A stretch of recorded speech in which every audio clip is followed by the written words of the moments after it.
واش عمرك مشيتي فشي زنقه ضيقه في الليل وحسيتي بحال الا شي عيون كيشوفوك من وسط داك الظلام والبرد كيدخل لك في العظام ديالك؟ واش عمرك شفتي شي باب ديال شي دار مهجوره وبغيتي غير تزرب الخطوات ديالك باش انك تبعد منها؟ اليوم غادي نحكي لكم على قصه وقعات في المغرب، بالضبط في المدينه ديال اسفي. قصه ديال واحد الدار مسكونه ماشي بحال كاع الديور، الدار اللي اي واحد كيقرب ليها كتبدل ليه الحياه ديالو 180 درجه. هاد الدار الناس سموها دار بوحجه، اللي كيقولوا باللي الجنون سكنوها من قرون، واللي كيقولوا باللي فيها شي لعنه قديمه اللي كتسلط على اي واحد كيقرب منها.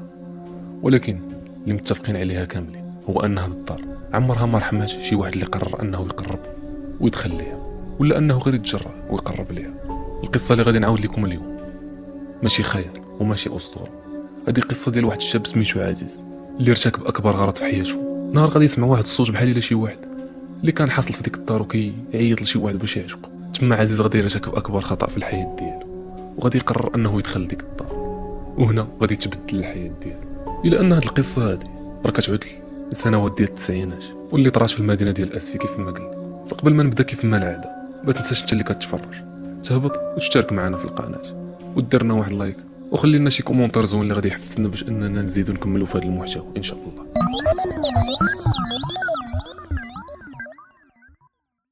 اسفي مدينه بحريه معروفه بالريحه ديال العود ديالها وبالزناقي ديالها القديم اللي كتعاود قصص قدام ديال تجار وملوك اللي دازوا فيها عبر الزمن. ولكن وسط داك التاريخ وسط داك الجمال ديالها كاين واحد النقطه سوداء في ديك المدينه، واحد البلاصه اللي كتخلي اي واحد يدوز من حداها كيحس بالريشه. هذيك هي دار بوحاجه. الناس كيعاودوا ان هذيك الدار تسدات من عقود، وهذا الشيء بطبيعه الحال في التسعينات، وشي عائلات اللي سكنوها تفرقوا واحد بواحد بسبب شي حوايج اللي كانوا غامضين. اللي مرض فيهم بلا سبب، واللي ولاه بيه، واللي تجلاو ما بقاش بان مره اخرى. بقاش ديك الدار واقفه شاهده بالصمت ديالها على دوك الاحداث اللي دازوا فيها. الدار اللي الشراجم ديالها مهرسين والباب ديالها من الحديد وكبير ومسطي بحال دوك البيبان ديال دوك الديور القدام كيف ما كتعرف. ولكن اي واحد كيقرب لذاك الباب كيتبدل اللون ديال الوجه ديالو. الناس الكبار كيعاودوا ان هذيك الدار كانت عامره بالجن من زمان، كيقولوا بان اول عائله سكنات فيها ما كملت الشهر فيها. الرجل مرض بواحد المرض اللي غريب ومات، والمراه ديالو ولات مجنونه ولات كتهضر بوحدها، والولاد ديالهم اختفوا بلا اثر. من داك النهار ما بقات حتى شي عائله كتقدر انها تسكن فيها، وحتى الدوله سداتها وخلاتها مهجوره. الناس اللي ساكنين حتى ديك الدار كيعانيو حتى هما بالليل، بحال شي واحد كيغوت، بحال شي مرات بحال شي واحد كيصلي، وشي مرات كيحسوا بحال الا شي مجموعه ديال الناس كيضحكوا وسط ديك الدار. الدراري الصغار ديال ديك الحومه كانوا كيتحداو بعضياتهم باللي شكون غادي يكون شجاع فيهم وغادي يدخل لديك الدار ولا غير يقرب ليها ويضرب الباب ديالها. ولكن اللي كيديرها كيبقى مرعوب ايام وكيكون ساكت بحال الا تعرض لشي صدمه. واللي خطر من هذا الشيء كامل ان كلشي متفق باللي اللي كيقرب لديك الدار بزاف ولا كيدخل ليها كتجيه لعنه ما كتحيدش منه حتى كيخرج من ديك القنت اللي ساكن فيها. وسط هذا الشيء كلشي كاين واحد الشاب اللي سميتو عزيز، شاب عادي من الدار للخدمه ومن الخدمه للدار. كينوض بكري كيمشي للمرصه باش يخدم بحالو بحال كاع الناس. ماشي من النوع اللي كيتيق بزاف في الهضره ديال الجن، كان ديما كيضحك ملي كيسمع شي واحد كيهضر على دار بوحاجه. اي واحد كيجبد ليه الموضوع ديال ديك الدار كيقول ليه راك غير كتخرف، راه غير دار قديمه ما فيها لا جن لا والو. ولكن القدر كان مخبي ليه شي حاجه اخرى. واحد النهار عزيز غادي يلقى راسو فاس مع ديك الدار اللي كان كيضحك عليها، ومن تما حياته كامله غادي تبدل. فواحد الليله عزيز رجع من الخدمه ديالو من المرصه وكان عيان بزاف، وفي ديك الليله كان غير الصوت ديال البحر كان كيتسمع من البعيد. عزيز كان خدام النهار كله وكان عيان وعرقان، بقاو ليه غير شي شويه الخطوات باش انه يوصل للدار ديالو. ولكن ديك الطريق اللي خدا كانت مظلمه ومضيقه وما فيهاش الحركه بزاف ديال الناس، غير الضو ديال اللامبا اللي كان هاز في اليد ديالو اللي كانت كتضوي بواحد الضوبات. وهو غادي في دوك الدروبه المضيقين غادي يبان ليه واحد المنظر اللي عمره ما كان غادي يتصور. دار بوحاجه كانت واقفه قدامه بحال شي جبل كحل، الشراجم ديالها محلولين والحيطان المشققين ديالها القدام كانت كتخلع في العينين ديال عزيز، وكانت كتبان بحال شي بوابه ديال شي جحيم. ولكن عزيز ما عطاش اهميه للموضوع وقال في راسو راه غير دار قديمه الناس كيكبروا الموضوع وكيهضروا عليها بزاف وصافي. تمشى شويه حتى غادي يسمع واحد الصوت، كان واحد الصوت ديال المراه مبحوحه ومتقطع جاي من وسط ديال ديك الدار وكتقول عاونوني عاونوني. وقف عزيز في بلاصتو وهو يدور راسو اليمين واليسار. الزنقه كانت خاويه ما كان حتى شي واحد. عاود الصوت جا وهاد المره غادي يجي واضح.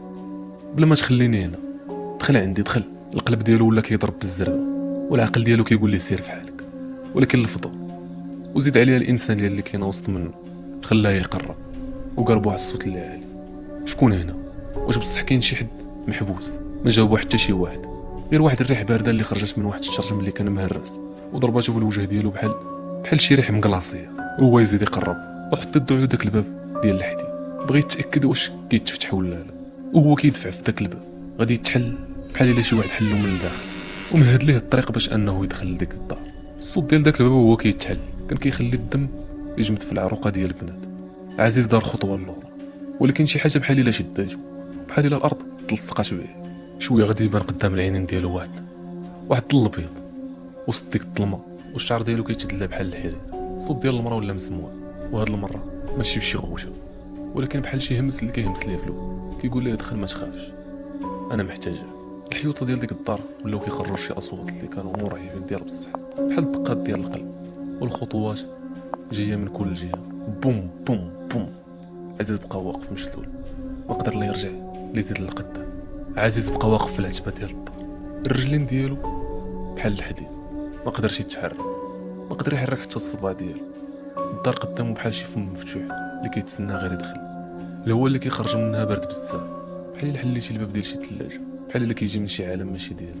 ومن وسط داك الظلام بان ليه الشكل الابيض كيتحرك بالشويه، بحال شي مرا لابسه جلابه بيضاء وطويله والشعر ديالها الكحل كان مغطي الوجه ديالها. كل ما كتقرب الصوت ديالها كيولي واضح وكتغوت ليه عزيز. القلب ديالو ولا كيضرب بالزربه، العرق ولا كينزل ليه من الجبهه ديالو. كاين الفضول والعجز اللي كان فيه في ديك اللحظه خلاه يبقى بحال الحجره في بلاصتو. الظل بدا كيقرب من الباب حيت ولات المسافه قصيره بزاف. رفع راسو وبان ليه الوجه، ماشي وجه ديال شي انسان عادي. العيون ديالو كبار وكحلين وما فيهمش البيوضيه، والفم كان محلول والضحكه مرسومه فيه. الضحكه ما فيها لا فرحه لا حزن، بحال شي ضحكه ديال شي تهديد وصافي. عزيز حاول باش انه يغوش، ولكن الصوت ديالو تخنق في الحلقه ديالو. حاول يتحرك، ولكن كل خطوه كان كيحس بحال شي يد خفيفه كانت شاده ليه في الرجلين ديالو. واحد الشويه ولا كلشي ساكت، ما بقى لا صوت لا ريحه لا دقان، غير واحد الهدوء تام اللي كان في حد ذاته. داك الهدوء كان كيخلع. العينين الكحلين كيغرقوا في العينين ديالو، كيقولوا بلا ما يهضر انت دابا ديالنا. واحد شويه الدار كلها ولاو الحيطان ديالها كيتحركوا بحال شي واحد كيحاول يخرج من الداخل. الصوت بدا كيرجع، ولكن ماشي داك الصوت، ولكن ماشي صوت واحد، هما بزاف ديال الاصوات. الصوت ديال الضحك والصوت ديال البكا، بحال الا كانوا بزاف ديال الارواح اللي محبوسين وسط ديك الدار. عزيز ما قدرش يتحرك، العقل ديالو ولا كيدوخ، الارض ولات كدور تحت رجليه. واخر حاجه شاف قبل ما يطيح مغمي عليه هو ديك المراه البيضاء واقفه فوق راسو وكتبتسم واحد الابتسامه اللي عريضه بحال الا فرحات ملي صيدات فارسه جديده. الفجر طلع على اسف والمدينه بدات كتفيق شويه بشويه. الصوت ديال البحر وديال الطيور وشي ناس خارجه للخدمه. قدام دار بوحاجه لقاو الجيران واحد المنظر اللي خلاهم مشوكين. عزيز طايح في الزنقه وسط الغبره بحال شي جثه. واحد الراجل الكبير هو الاول اللي شافه وقرب ليه وبدا كيغوت. اولي يا عزيز اشنو وقع لك؟ ولكن عزيز ما كانش كيجاوب. العينين ديالو كانوا محلولين، كانوا كيشوفوا في السما وبلا ما يرمش. وجهه شاحب والشنايف ديالو ناشفين. جابوا لنا شويه ديال الماء ورشوا ليه على وجهه وشويه بدا كيتنفس، ولكن كان كيترعد بحال الا كان خارج من شي ثلاجه. ملي فاق بدا كيغوش كيقول ها هي ديك واقفه حدايا. الناس تصدموا، الناس ولاو كيشوفوا في الجناب ديالو اليمين ولا اليسار، ما كان حتى شي حد. واحد المراه كبيره قالت لهم الله يسر راه دخل للدار. المهم الناس جابوه للدار ديالو. الام ديالو بقات كتبكي عليه. اوليدي فين مشيتي البارح؟ شكون دار لك هاد الشيء هذا؟ شكون وصل لك لهاد الحاله؟ هو غير كيهز في عينيه وكيقول بواحد الصوت اللي مبحوح شفتها واقفه حدايا وكتضحك وما خلاتنيش نتحرك. من داك النهار عزيز تبدل، مبقاش داك الشاب اللي كيخرج يخدم وكان كيضحك ولا ساكت ومنعزل وما كيبغي حتى يخرج في الليل. الكوابيس ما كانتش كتفارقو كل ليله.